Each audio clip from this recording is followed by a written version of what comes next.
We got a guest with me too. This is my son Zeus. He's 2.5. He said he wanted to sit up here with Daddy. You want to say something? All right. Well, first off, I want to thank everybody who was able to put this together. For one, Diamond being a close friend of mine, him sitting right here in the front from childhood, and everybody else too as well. I appreciate y'all. Second, I want to commend all of you young men and young ladies for being in these programs, being in BAM, being in WOW. I was told that you signed up. You got signed up for this, and me knowing that knows that y'all want to change, y'all want to be different, y'all want better for yourselves, and I mean that's big by itself. Because a lot of kids growing up from where we're from, they y'all know how it is. They just kind of go with the flow, and I'm kind of just give a backstory about myself, and then I do want to open up the floor for a little Q&A if anybody has questions, things they want to ask. But My name is Jalen Mills. I'm from Dallas, born and raised here. I went to Lancaster my first 3 years in high school, transferred to DeSoto my senior year. Like I said, I was born right here where you guys are from. Walked the same street you guys walked up and down.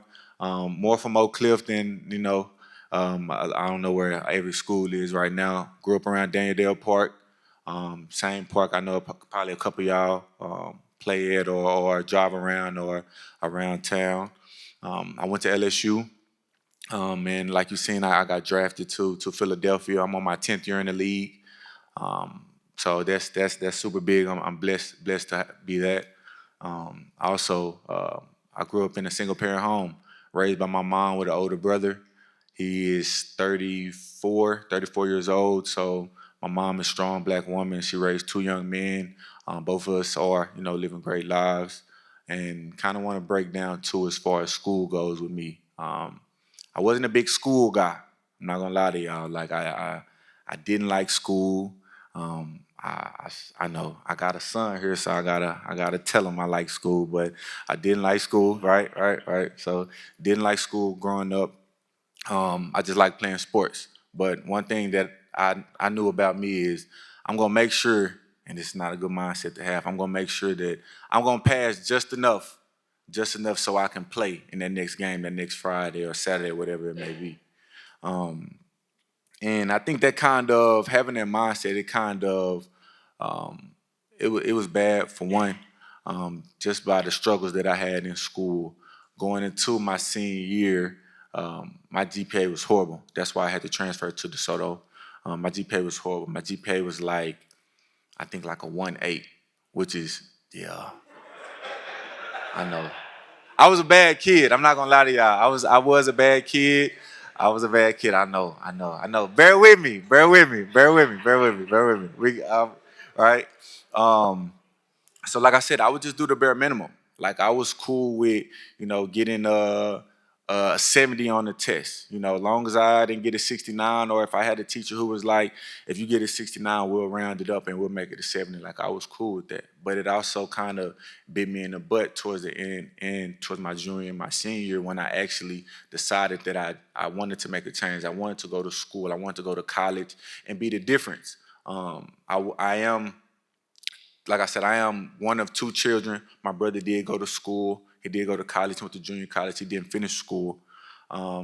So that was a big accomplishment that I wanted to achieve, was to go to a Division I school, of course, play Division I football. But like I said, going into my senior year, my GPA was like a 1.8, and it was tough. It was very tough. I had to make a certain score on my ACT or on my SAT. I also would go to school every day, and after school I would go to practice, and after practice I would have to go to night school at Kimball, and that was literally my whole senior year. I couldn't make anything less than, I think, a 85 on my report card, and that's a whole school year. And I don't know how some kids in here grades. I know some may be a little wiser than others, but for me that was tough, because throughout 8th grade until my senior year, like I told y'all, I was cool with the bare minimum. So it was really me having to sit down and refocus myself and tell myself, like, if you really want to do this, you have to focus. You have to get these things accomplished, to take that next step, to go to college and try to make something out of yourself and be successful. So I did that. Like I said, it was tough. It was a struggle. I ended up being able to go to LSU, going to a football camp at LSU, and getting a scholarship offer. I committed on the spot, going to LSU, and even just then, like facing adversity throughout then, whether it was being away from home, being away from, like I said, I grew up in a single parent home with my mom. So being away from my mom, being away from my brother, fighting the adversity of sometimes not having money in my pocket to even go get a $5 Little Caesars pizza. That's tough. So it's when it boils down to it, I think us as humans, y'all as young adults, teenagers, you think about the adversities in life, right? The hardships, whether it's relationship based, whether it's school based, whether it's home based, you're always gonna face some type of adversity, right? I'm pretty sure everybody in here can say, um, at a certain time, everything just seemed like it was going right, and then out of nowhere, a negative thing happened in your life, and you were just like, "Man, I'm done with it, whatever the situation may be." Like, right?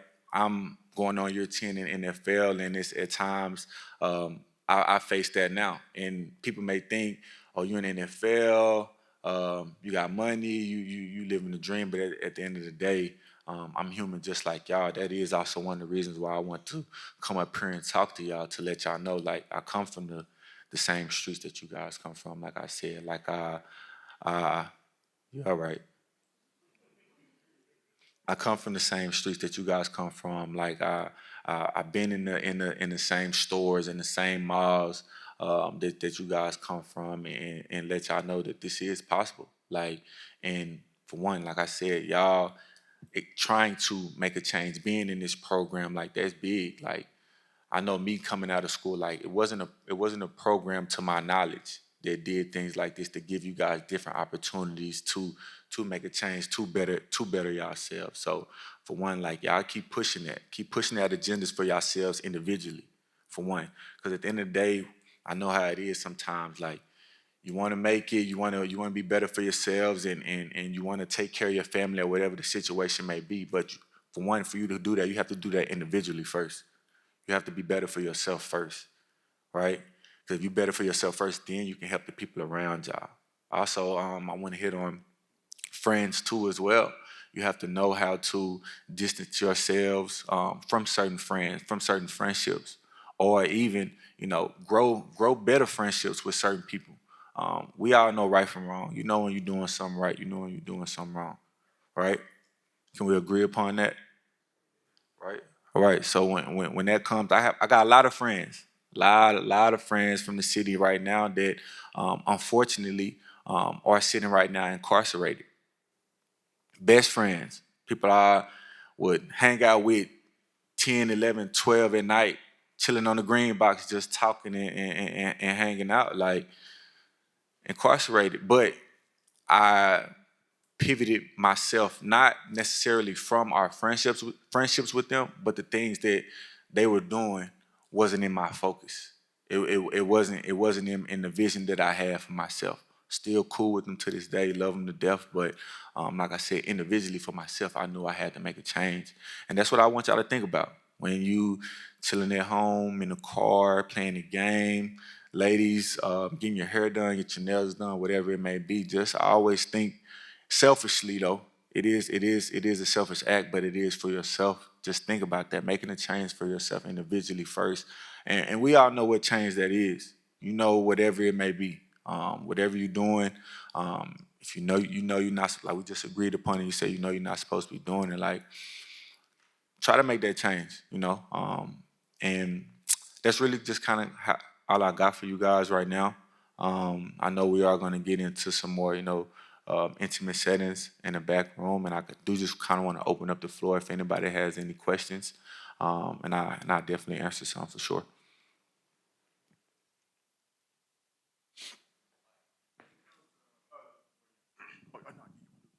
You the mic. Yeah, yep. Gotcha. You.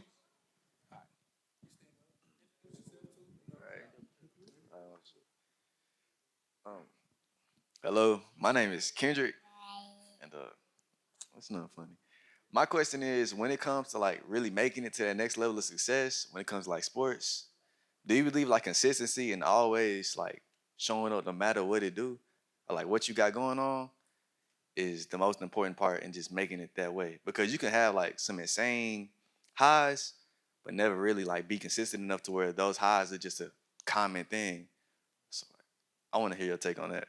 Yeah. I would say, and you're saying sports in general, right? Yeah. So when you're talking about sports, right, it's it's days you wake, even in life, right?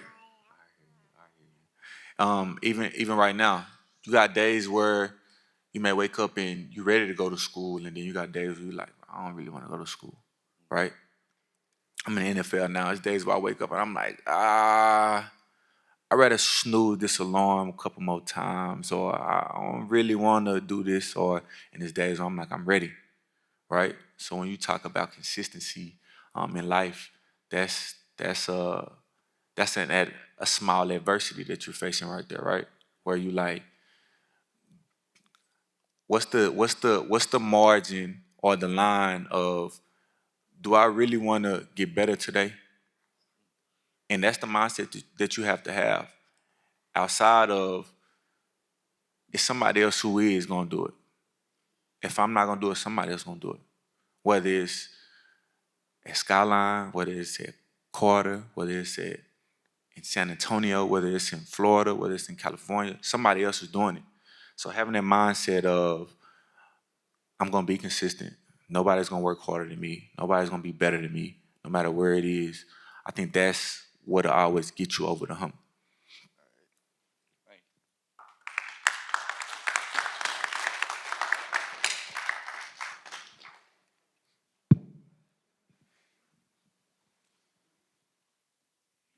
My name is me.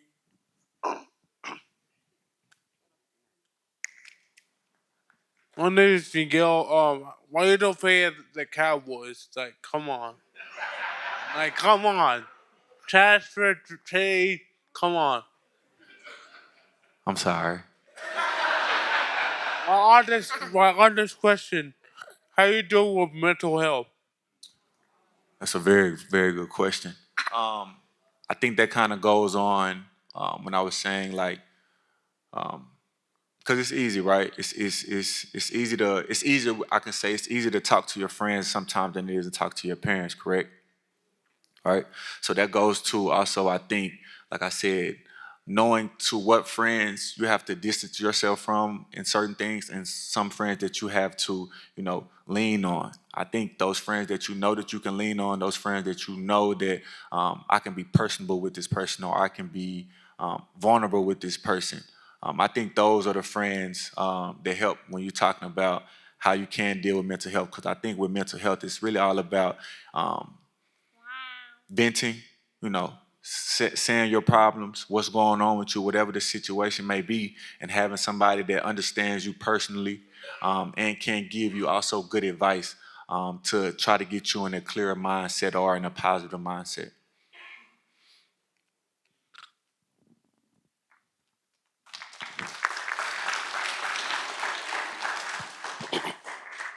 Yeah, how y'all doing? My name is Anthony Griggs. You talked a little about like your story and like you're a person that's successful. You've made it to the point in your life where a lot of people don't. And just hearing your story, I'm really curious. Like, what was your motivation to keep going? Like, it was a lot of times that you could have gave up, or even like you said, you could hit the snooze button. Like, just for all the youth in here, including myself, and just fellow peers, what's some advice that you would give to the next person that might not be at your level, that might want to get to your level, as far as the motivation you use to get to where you are now? Right. Um, that's a good question. So I say the mindset that I have for one is I always say, like, number one, like fear of failure, right? And my fear of failure can be totally different than your fear of failure or somebody else's over here fear of failure, right? So I just in my mind I'm like if I make a mistake, if I lose at something, it's something that I did. It's not nothing that the other person in front of me did, and me able to self-correct immediately at that point in time, right? I think number two for me was also growing up. You always had those guys to where it was like he used to be this. He used to be like that, right? I never wanted to be that person. Bless you. I never wanted to be that person. I never wanted to be that guy to where it was like, oh, he was cold in eighth grade, or he was nice in on varsity when he in junior year, or I never wanted to be that guy. So I think my determinant factor, my driving factor was like I'm gonna always keep getting better every day, every single day. Not weekly, not monthly, not yearly. I think it's you've heard about like getting better at 1%, 1% a day, right? So I use that now like the one I say the 1%, because I'm putting myself in that category. I'm the 1% every single day, whether that's in I'm going to school, if that's reading. If I'm not that good of a reader, I'm just gonna get better one day at a time. I might not read better than the next person next to me. I might not do these math problems better than the person next to me. But as long as I'm trying, if I'm striving to get better 1% every day in the course of 365 days, look how much better I've gotten from January to January. See what I'm saying? So that's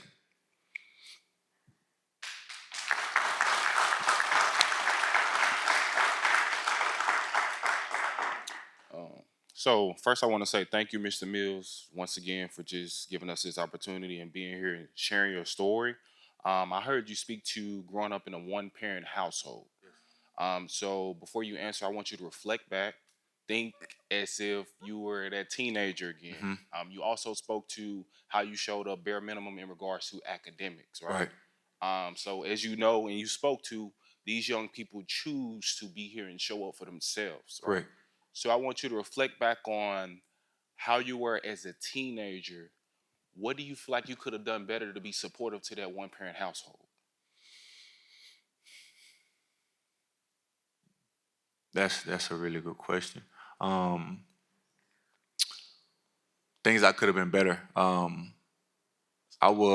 can't say I was a bit of a rebel as a young man. I used to get in a lot of trouble. Um, Also paid for it too. Got a lot of whoopings too as well. But I think things that I could have did better. I could have took the stress off my mind by, for one, making better grades in school, not getting and I didn't really go into depth of in school, but like not getting suspended from school, not getting put in ISS, and have my mom having to leave her job, missing time to come pick me up from school, or now she's worrying about me because I'm not at school, I'm at home. Now she got to worry about having extra food in the house because I got to eat at the house.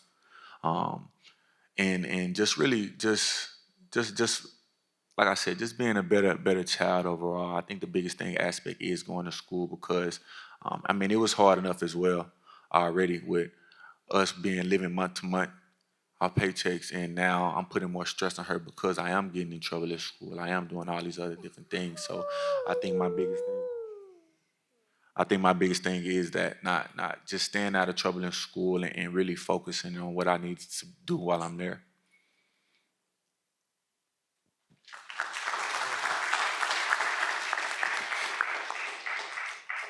My name is Alfonso Wade, and I had a question. Like, based off of what you told us, what do you foresee in your future, Mm. like after retirement, or like, what do you want based on the things you went through with your mom?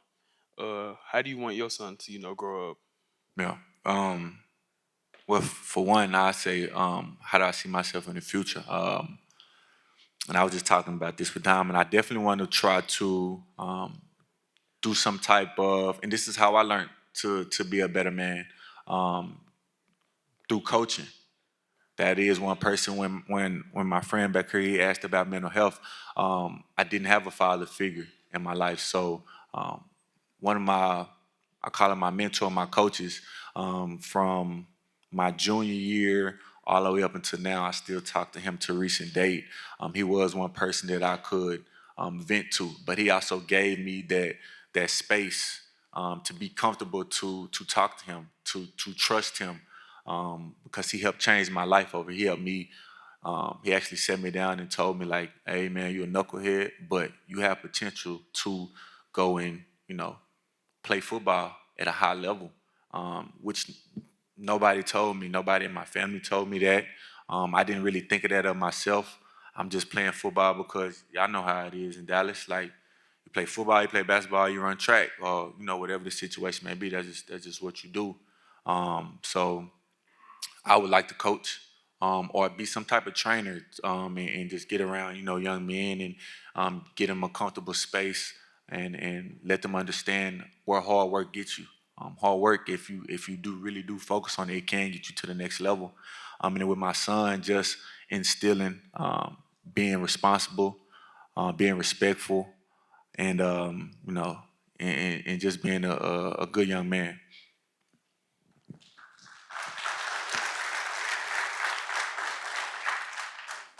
How you doing, Jalen? Thank you for being here with us. My name is Mike Anderson. My question is, as a Super Bowl champion, you reached the apex of your sport, and I know that was earlier on in your career. So, how do you keep going once you reach the top? That's a dream of many people. How do you continue to keep pushing yourself to get better after you reach the apex of your sport? Right. Um, so I can give you this example right here, right? I never won anything growing up. Little league, never won a championship. Junior high, never won a championship. High school, never won a championship. LSU, never won a championship. Right. So when I when I finally did, we go to the Super Bowl my second year in the NFL. We play the Patriots, we win, and it was a crazy feeling. Don't get me wrong; it was a feeling of accomplishment for sure. But once I eventually made it to the locker room, and I sit down in the locker room, and I'm thinking to myself, it was kind of like a big exhale, like a right, and then it was like a what now? Like we won, but like I'm not I'm not done. I still have things I want to accomplish, right?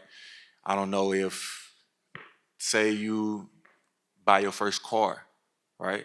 After you buy your first car, you hustle hard, whatever you got to do to get your first car. This life got to keep going. Now you got to go. You got to figure out how you got to put gas in that car. You got to figure out how you're gonna pay for insurance for that car or house or whatever the situation may be. So I think my determining factor, my driving factor was like, yeah, I finally got it, but I still wanted more out of myself.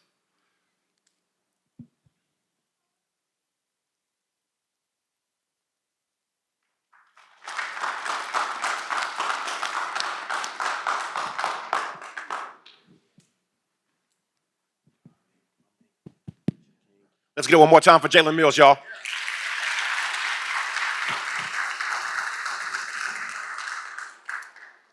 All right, y'all. So at this point, we're going to actually go into excuse me, a bit of a panel. And I'm actually going to ask for, as we always like to do with youth guidance, like to have a one BAM student and one WOW student to also come up here to be one of our panelists. And so at this time, we want to have our panelists come on up to the stage. And I'm looking for one BAM student and one WOW student to join us up here as well.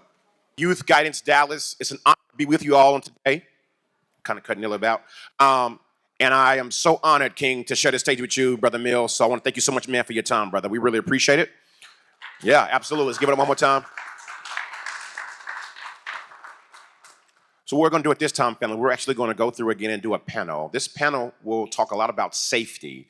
I think we've been seeing a lot what's happening in our community at this time, and I would love to hear about what can we do to be the change that we so seek in this world, because we know it starts with us. We're not waiting for anybody to come save us. It is us we've been waiting on all along. And so I'm going to pass this mic around, people to introduce themselves, and for the students, if you just tell us your name, of course, and what school you attend, and then we'll go around and have everybody introduce, and then we'll go from there. Hello, my name is Kendrick Hunter. I'm in the BAM and WAB program. I'm in BAM. And I'm going to the 12th grade. That's about it. Oh, Pink, my fault. I go to Pinkston High School. That's where I'm from.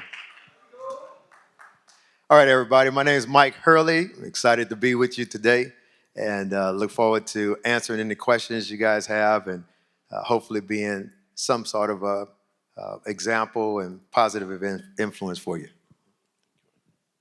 Good morning. I'm Albert Martinez, Chief of Police of the Dallas Independent School District. I've also served almost 30 years with the Dallas Police Department, rising up to second in command of the department before I went to Dallas ISD. So not originally from Dallas, I got here in 1993. I realize almost none of y'all were born at that time, but that's okay. Hello, everybody. My name is Keandra Lewis, and I am the founder and CEO of Measure First. I have a background in construction. I own my own construction company, and I am excited to be here. And I thank you all for the courage to be here today and to be amazingly awesome.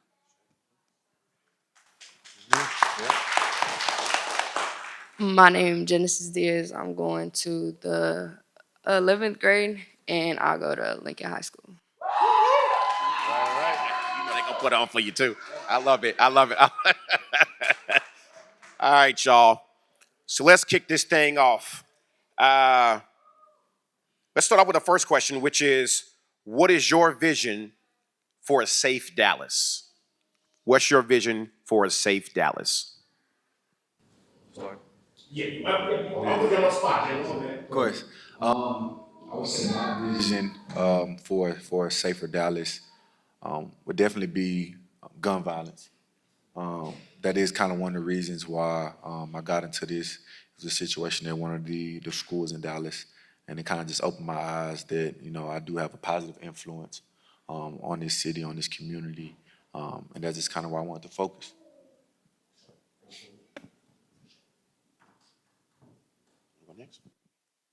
Anybody on the panel can start, Sure. and share. So much like Jalen mentioned, it's not only the gun violence, but also what I envision is really, I would love to see the auditorium like this filled with so many of y'all here, that because the difference starts with you. It starts from inside. And as Jalen pointed out, what you're doing is making a difference in your sphere of the world, for your family, for your brothers and sisters, for your aunts and uncles, and then your friends. And then you build from there. It's like a rock being thrown into a pond. Those ripple effects just go bigger and bigger. You are the ones who prevent the violence. That can be family violence, that can be neighborhood disputes, gang violence, and the gun violence. After serving I've been doing this for 33 years, and I've seen a lot of it. But what I do see is the strength of people. You'll never hear stories like Mr. Mills unless they take the time to come talk to us and share their part of the world with us, of the things, of their struggles. And we recognize you all are going through your own struggles. Even I, at 55 years old, go through my own struggles, right? And it'll never stop. But it's about what you're doing in that moment of how are you making your part of the world safer. Because there are other people who are not going to do that. But that's why you have law enforcement and you have all these other things to try to keep the community safe. But it all starts with you, and I'm really grateful that you are here and part of this program. That's great. I didn't get a chance to introduce what I do for a living, but I work with a company called Paychecks, and we've formed a partnership with Park Island, who's behind some of the coordination of today's activities. So as it relates to a Safer Dallas, one of the strategies that we have is we believe that if we can present opportunities for our people, we give them something as an outlet to produce and to generate income for their families, so that the alternative to crime and some of the things that make our communities unsafe are no longer as attractive. So what we've done is formed alliances. We have, like I said, a strategic partnership with Park Island, where we're making jobs available. We are also helping those that have made mistakes, that have been incarcerated, to transition from incarceration directly into employment and having transportation, having a home, and these types of things. Because I grew up in the inner city. We grew up in the projects of New Orleans, okay? I have hundreds of friends. We sit down, we're playing cards, we played sports together growing up, and these are good people. These are good people that, like Jalen said earlier, that have made bad decisions because of desperation, because they didn't feel like they had opportunities. So what we're trying to bring to the community is opportunities so that we have an alternative to some of those enticing bad decisions not being made. Does that make sense?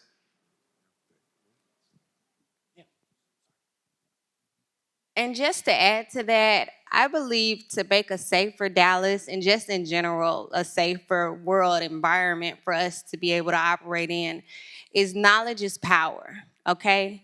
Education is not just about school. It's about going out there, learning the unknowns, okay? Asking questions, reading, learning about new things, if that's, I mean, how your mind works, walking into rooms, being uncomfortable, going out there, not being the most popular, but really going out there to understand how to make a better life, not only for you, but the people behind you, the people beside you, and that's by knowledge.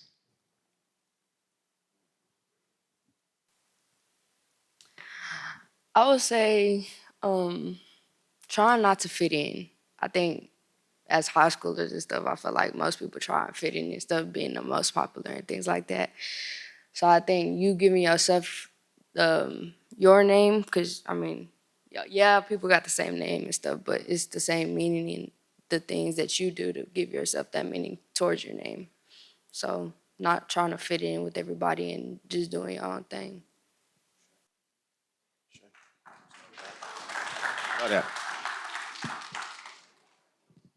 I feel like to make it safer Dallas, even though it gets pushed for already a decent amount, I feel like a lot more student or child engagement inside like more bigger things. Like since we are going through the stuff, we the ones that are a heart of it. I feel like if students were engaged more into like more activities during school, stuff like this program right here or other things, that make kids feel like they heard or their struggles are like not left alone. I feel like that really always goes a long way with helping kids feel safer and putting more positive thoughts into people's minds to where they don't want to go out there, do those bad things, where they don't feel like they have to do that. And the more of that, I feel like Dallas will come to a safer, come be a safer city. Shay King, thank you for that, man. Let's give it up. This is such a really important question, family, and I know I had some other follow-up questions, but I definitely wanted to make sure we had a couple of leaders up here, but there's also leaders in the audience. This question about what's going to make us safe, what do you think is going to make us safer, is something that I would love for you guys to think about and open to. If anybody in the audience has an idea or thought, I'll come to you guys with the microphone because I want to hear your voice on this.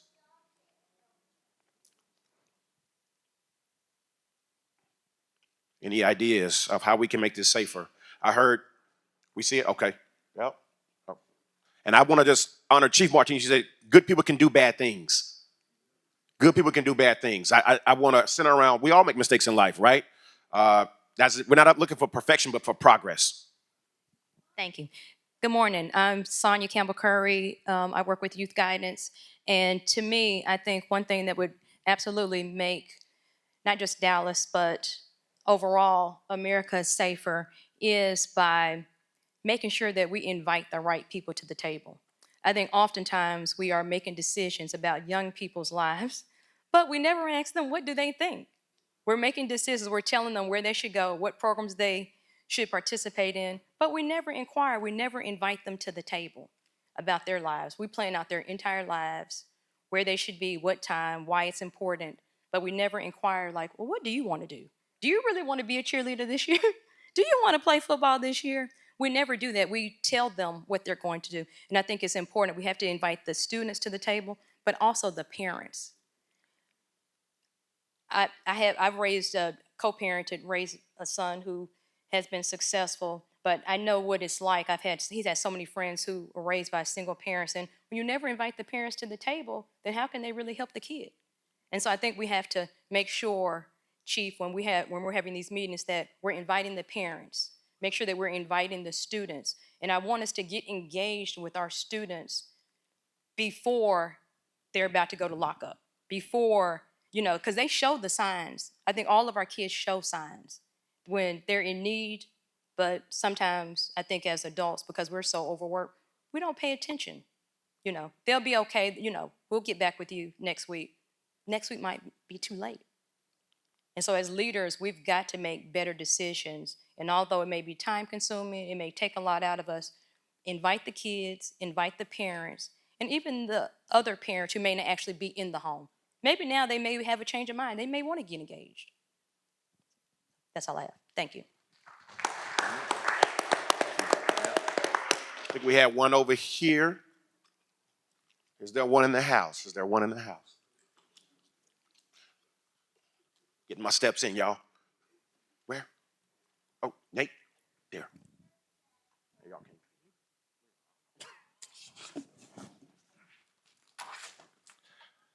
came. I was thinking we have a lot of students where they're put in adult situations at an early age.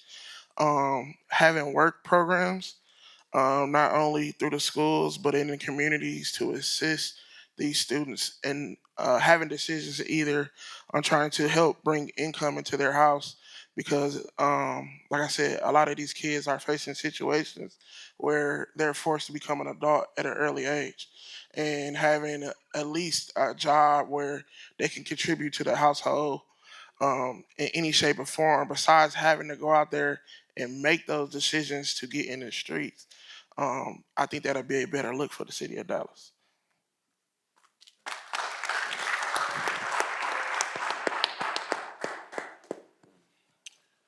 Kind of the mirror off some of the points that are already spoken. I'm a advocate for removing the barriers of a child staying in a child's place, especially when we're expecting these children to fix the work that adults didn't want to fix. So oftentimes when we have settings such as this, we don't pacify our language and call the thing a thing so we can then begin processing to get to a solution, because I feel like the energy and the plight that we're going to always be fighting is going to be always left to those that are willing to have the real conversations and then do the real work. But that's what I think will lead to a safer Dallas.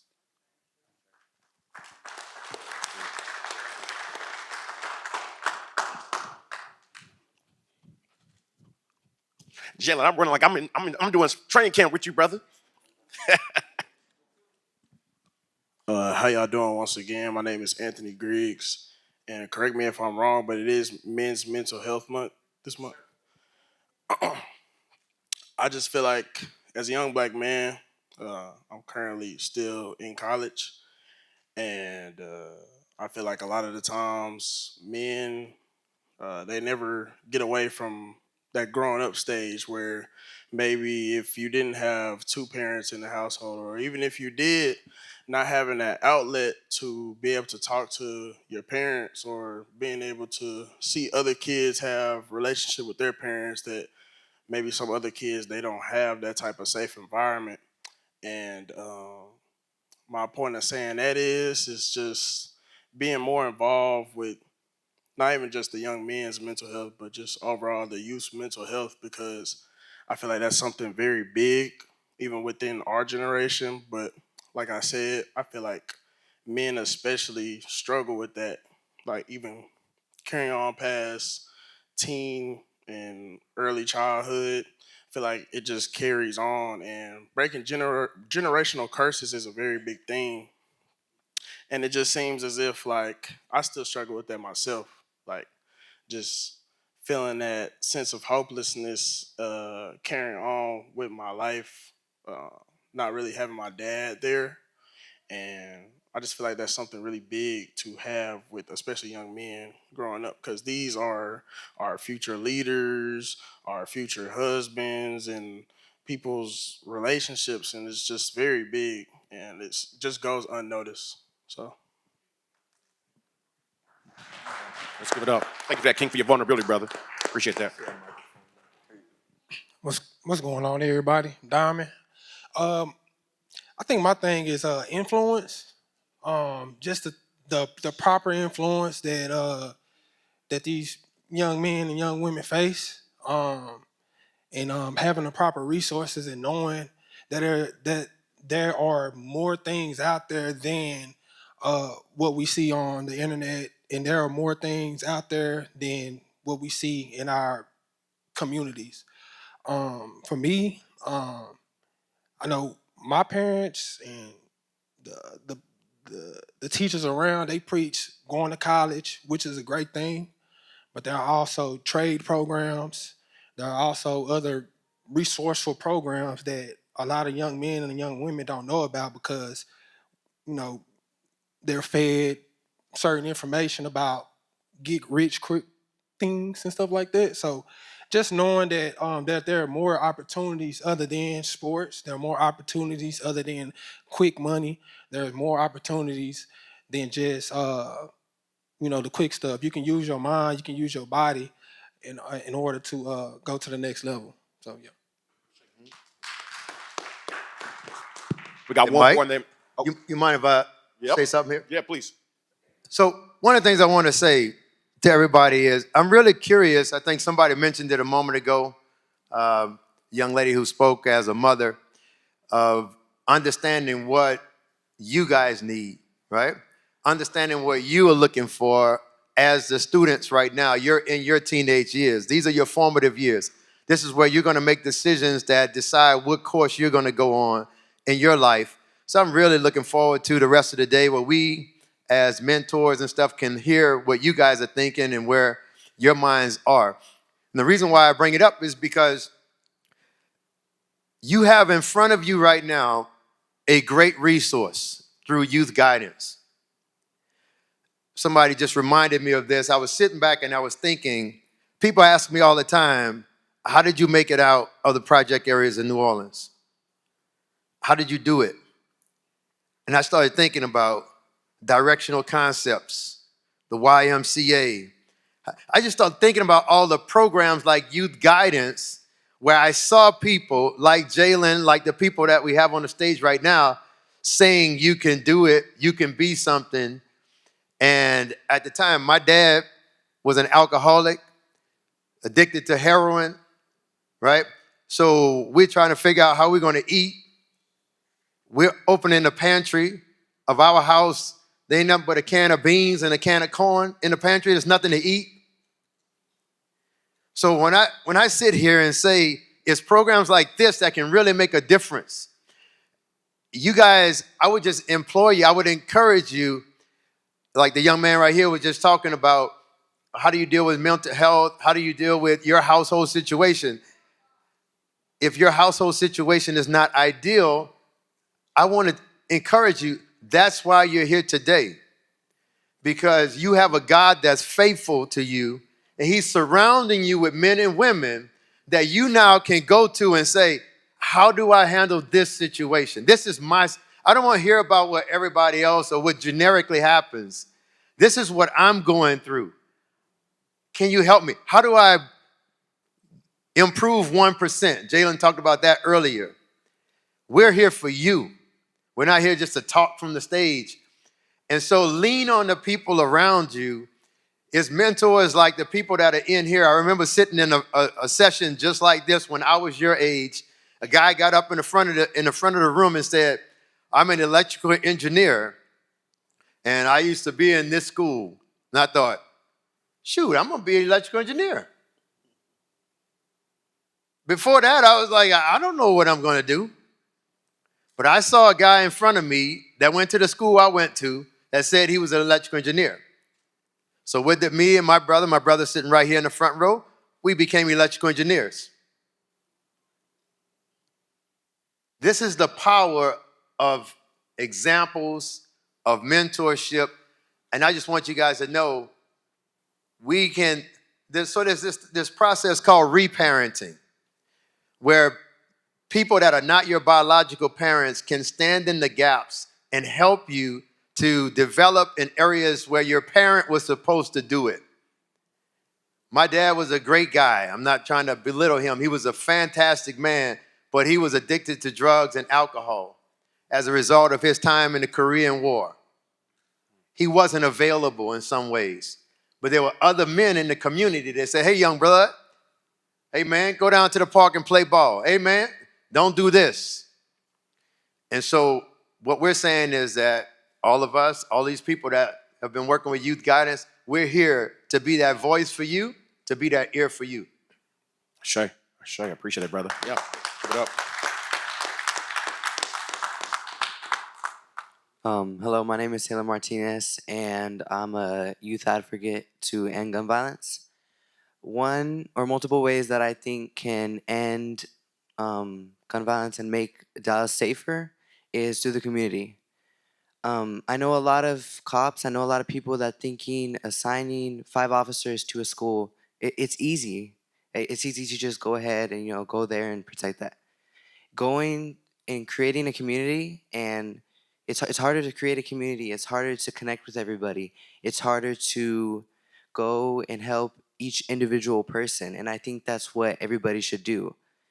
I know a lot of people that just don't think it'll work. They don't want to participate, and just going through the community, helping everybody out, whether that's connecting with seniors to connecting with youth, it's a lot better than just assigning officers to a school like Wilmer Hutchins. I mean, if you look at Wilmer Hutchins after the school shooting, there was like 25 cops there.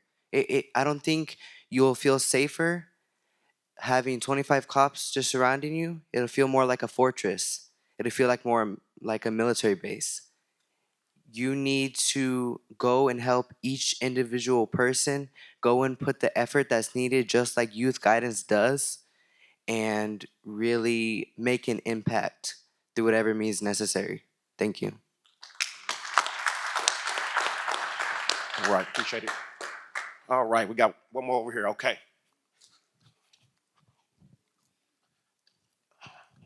Former track star right here. I'm just letting you know, Carter High School. Don't play. Yeah, right. Latrina Lewis I work at Carter High School. I'm a youth guidance counselor over there. I think being intentional and being open-minded as adults helps a lot. It goes a long way because I know when I first started at Carter, everybody told me all this Carter history and what you're going to be going into. Look out for this, look out for that. But then when I was starting, I made my mind a conscious decision to say, I'm not going to worry about statistics and all this different backdrop history and all this stuff. I'm going to go in with an open mind and I'm going to work with the youth and do what I came to do. I want everyone that I come into contact with to be successful. When I'm at that school, I'm not just working with my 50 girls with the WOW program. I'm working with the whole school. Me and Mr. Price over there, we connect with the youth. We connect with the school as a whole. And I think not singling people out, not grouping people according to statistics or the side of town that they live in or the way they were brought up or where they live. I think we need to target them as individuals, figure out what's going on with them, tap into that, and just see how we can help them be successful instead of just grouping them all together. I think we do that a lot as adults. And it's like, oh, well, that side of town is a bad side of town. You don't want to live over there. You don't want to go over there. You don't want to hang over there, eat over there, whatever, instead of going into the town, getting to know the people and what's really going on and figuring out what the problems are to try to work and make that successful. Shay. Thank you, Katrina.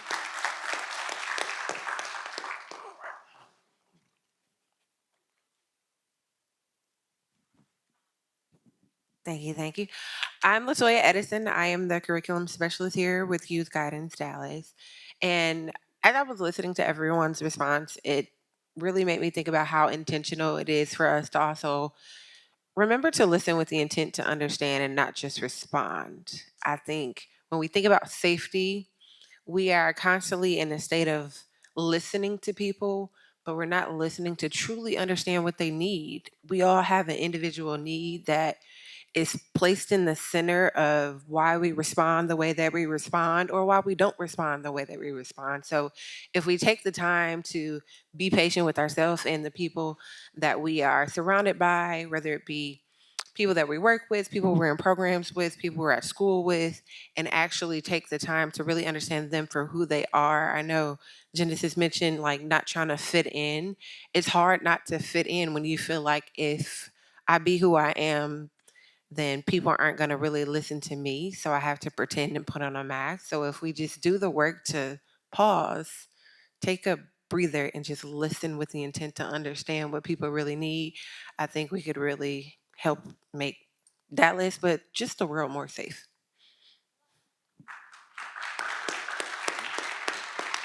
Come on, Latoya. Dropping those nuggets. All right, y'all. I think we got one last question I have right before I know lunch is here, so I don't want to be the guy that's going to hold us from lunch. Oh, you got it? Okay, Queen. Come on. Coming your way.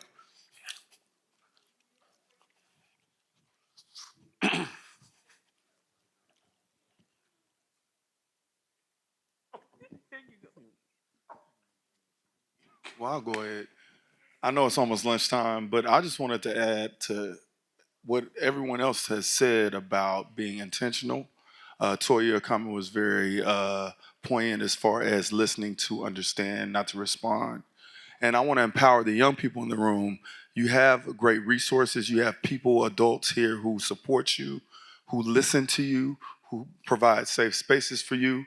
But it's also up to you to take initiative and take that power they're giving you and use it. Sometimes I see young people, you give them A, B, C, D, E, F, G, they go to Z. I'm like, hey, wait a minute, you got to do these things first. So I want to empower the young people in the room to not only go into these spaces and use these resources, but to really embody the resources and really empower yourselves to take yourself forward. And that's all I have to say. All right, family. I'm going to get us out on this last question. It's been some really good conversation. And I thank the audience for y'all's thoughts. Because the truth of the matter is, again, we are the change that we so seek. So our last question is going to be for the panel here, and then I'll definitely open up to the audience again. But what's one thing you're going to commit to doing to ensure we have safety within only our city, but also worldwide? Like, what are you going to do to contribute towards that cause?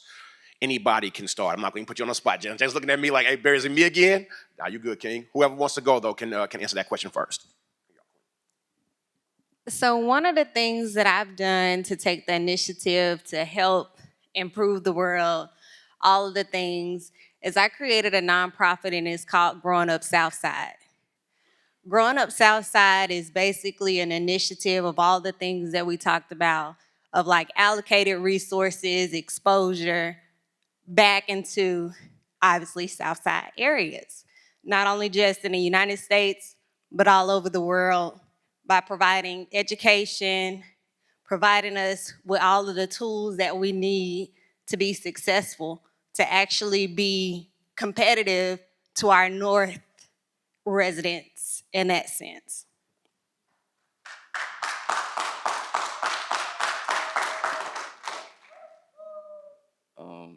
I feel like something that taking. Oh my goodness.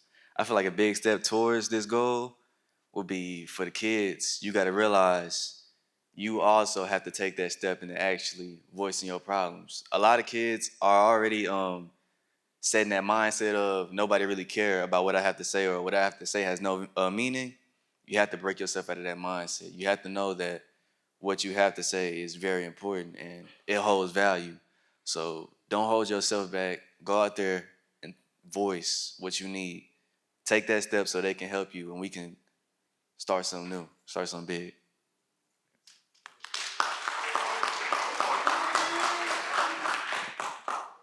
for my part, as you mentioned, one of the things that I did shortly after getting here at Dallas ISD, the police department now answers our mental health calls 24/7. That's anytime, whenever we get a tip line or a call to our dispatch, or even just a student calling us concerned about another student. Doesn't matter if it's 1 or 2 in the morning, we respond to that 24/7. Doesn't matter if you're here in Dallas or in Seagoville, wherever it is, so that we can help you and your family, so that Dallas ISD can do those services that we have in our schools. And then to the second point of your question is, okay, well, what am I doing different? Kind of has something to do, like with what Taylor said, is we do the law enforcement stuff well. We do it, that's fairly easy. It's now trying to turn our department to where we are also engaged in mentoring and tutoring with our students. Because the one thing I see in our teachers is, for those students who fall behind, and as Jaden was mentioning, whether it's reading, math, whatever those things are, once a student starts falling behind, it's hard to catch up because our teachers don't have time. They're trying hard to stay with what is already there, and students start leaving behind. So I feel that we as a police department and security department can be engaged in the mentoring and tutoring so that we can build those relationships as being mentioned, so that we can listen to our students on that one-on-one. And hopefully what we can do is get somebody up to the level where they need to be with confidence, and then move forward.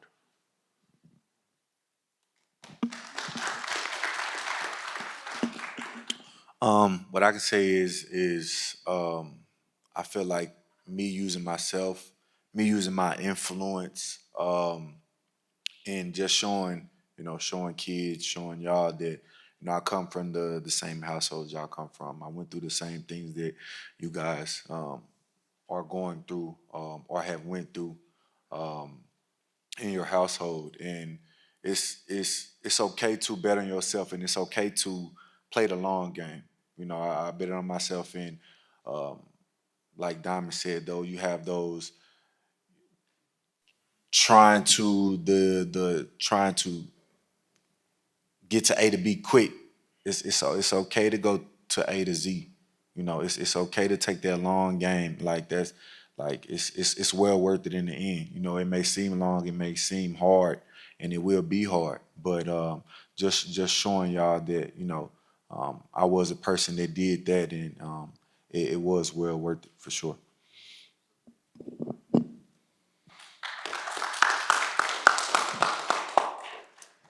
So I'm gonna go back to what I mentioned earlier about trying to fit in.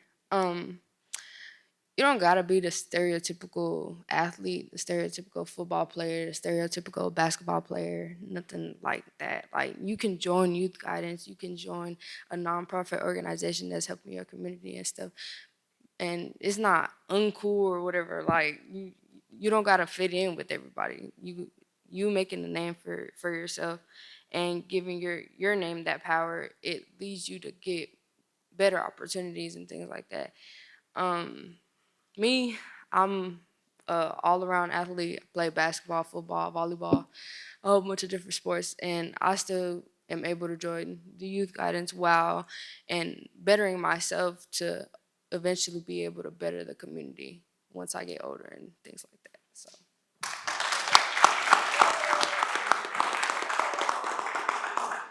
Yeah, I think the thing that I'm trying to do in partnership with Michael, and as well as Sean Ferdinand. Some of you guys may have met Sean.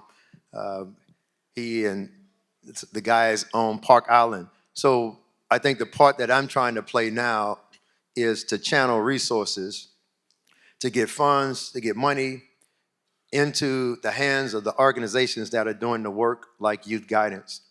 So we're working through Park Island and our partnership to give funds to nonprofit organizations that will be able to then make a difference in our communities, be able to be present and show up and create these outlets where people can see that we were created to do great things, that all of us have the ability and the potential just by the way that we were created, regardless of what our households look like, regardless of what our environments look like. We have the potential to be great and to do great things. but we need assistance sometimes. We need support. We need resources. So what we're doing is trying to get the resource directed to the nonprofits that are doing great work in the communities so that we can keep things like this going and even bring about even new and better opportunities.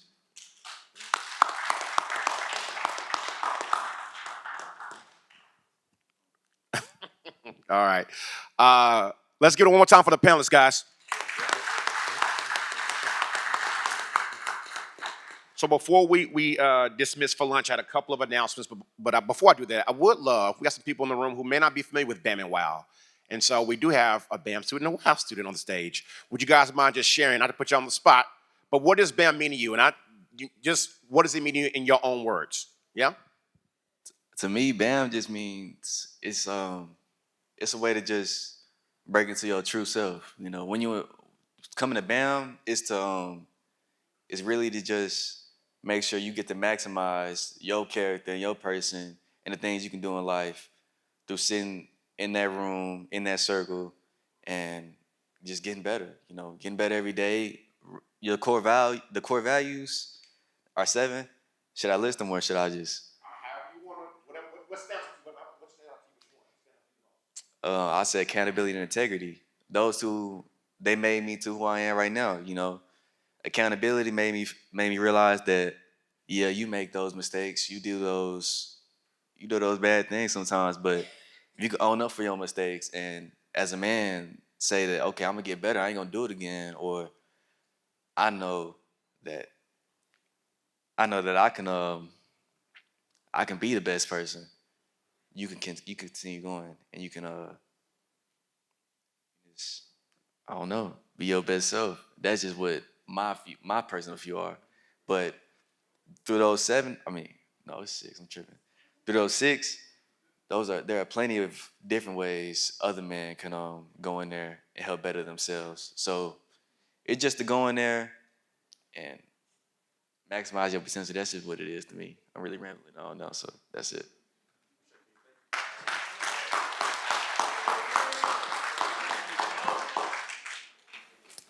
Um, for WoW, I would say it means being able to uncover your mask that you've kept in. Because as a high schooler, as a female, you gotta kind of like put this front, and then just things go around and people try to say certain things. So I feel like it's just a relief of uncovering your mask and being able to also what he said, being just being able to be your true self, acknowledging your feelings, acknowledging how and why you have a certain mindset and based on where you come from and things like that.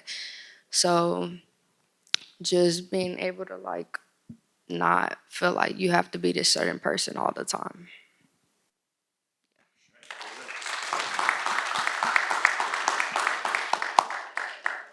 All right, y'all. So just a couple of quick, thank you. Let's give it one more time for these guys again, ladies and gentlemen. It's about at 12:11 now, family. We're about to go ahead and be dismissed to get into lunch. Lunch is going to be directly behind us in the next kind of lecture hall. We're going to have lunch from about 12 to about 1. Instead of doing the campus tour, family, I want to do some check-ins. And so y'all know how we do in Bama. I want to make sure that you guys are authentically felt, seen, and heard. And so we're going to have some circles taking place today after lunch. So after lunch, again, we'll sit in our same sites. We'll do our circles, and then we'll be dismissed after that, all right? So again, what we'll do is have lunch here. We'll come back and convene here at 1 o'clock. We'll then break out to do our circles before we leave. Also, my last thing that I wanted to do was we wanted to give you, Jalen, just a little gift, King, of just when you're on the road, brother. We heard you loud and clear, King, about the vulnerability that you show, the transparency that you've been through, and you show. This is one of our BAM hoodies that we give our young people after they finish our program after 2 years of work. And as my man said earlier, it's work, right? We want to be ultra self-aware. We want to make sure that we're showing our best selves, but we know that we're not going to be perfect, and we fail and fall down each and every day. But we want to get better at it, King. You've shown that. We want to give you this, King. Yeah, no doubt. Oh, yeah. Uh-huh.